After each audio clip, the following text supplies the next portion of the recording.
Fitanana, finiavana, faharetana, ireo no hamaritana ny zava-bita ny fianakaviana Boka, Raja Alexandre Boka Zandriny, Raisy Boka Zokiny ary Zarainy. Ny 13 Mey teo ny soratra tary Madagasikara ary tafiakatra teny amin'ny tafon'izao tontolo izao ny sainam-pirenena malagasy.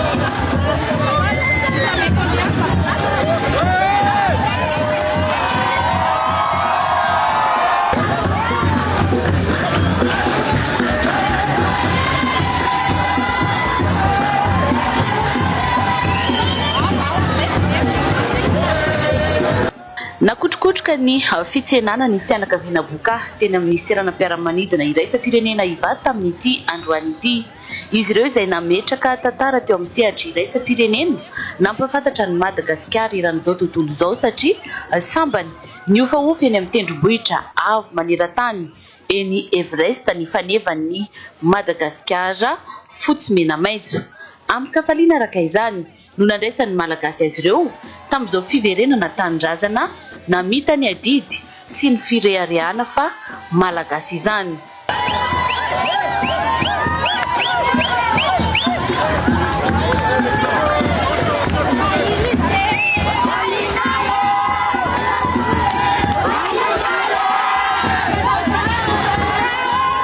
Tanteraka ny nofinofy nanamafy ny fireharehana ny maha-malagasy sy fitiavana ny Madagasikara izy telo mianaka na dia teo aza ny sedra maro nolalovana na ahafahana nametraka izany sainam-pirenena eny tendron'ny Everest izany. Chantamnarov, mais vraiment l'ambiance c'est juste incroyable. On est vraiment heureux. On a perdu toute notre fatigue de l'Everest en quelques minutes grâce à la chaleur et l'énergie du peuple malgache.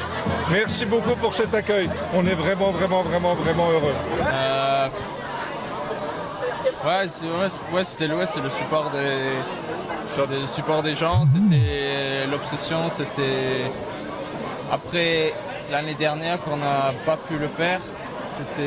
On a eu beaucoup de support, encore plus de support qu'avant qu'on avait commencé. C'était vraiment encourageant.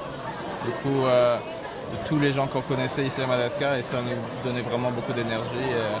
Tout le temps quand on amenait le drapeau quelque part dans une montagne, c'était quelque chose de grand pour nous et on sentait la fierté du peuple malgache. Et on savait que ça allait être encore plus important pour nous et pour le peuple malgache de le faire au toit du monde. Et là, ils sont vraiment, voilà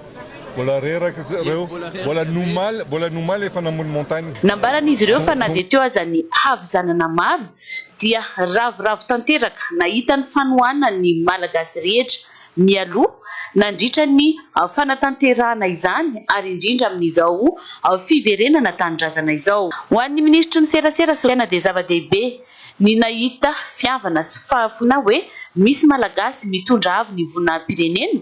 Ny afatra dia tsotra ihany. Ny fitondrana fanavozana dia mankasitraka ny malagasy navita be teto amin'ny firenena. Ray, faharoa, ny tondra avo ny sainam-pirenena tany amin'ny sehatra iraisam-pirenena.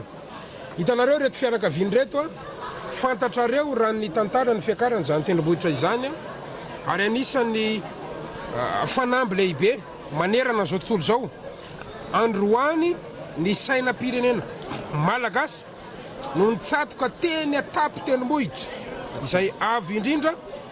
Androany tsy reharehany izy efa mianaka intsony fa reharehany vahoaka 30 tapitrisa. Ny toy tetsy amin'ny parvy Analakely moa ny fitsenana sy ho fisaorana ireo malagasy niara-ny ombo-po any fianakaviana Boka nanatanteraka izay nofinofy izay hampafantatra ny Madagasikara eran'izao tontolo izao dia nametraka ny sainam-pirenena eny tendrombohitry Everest.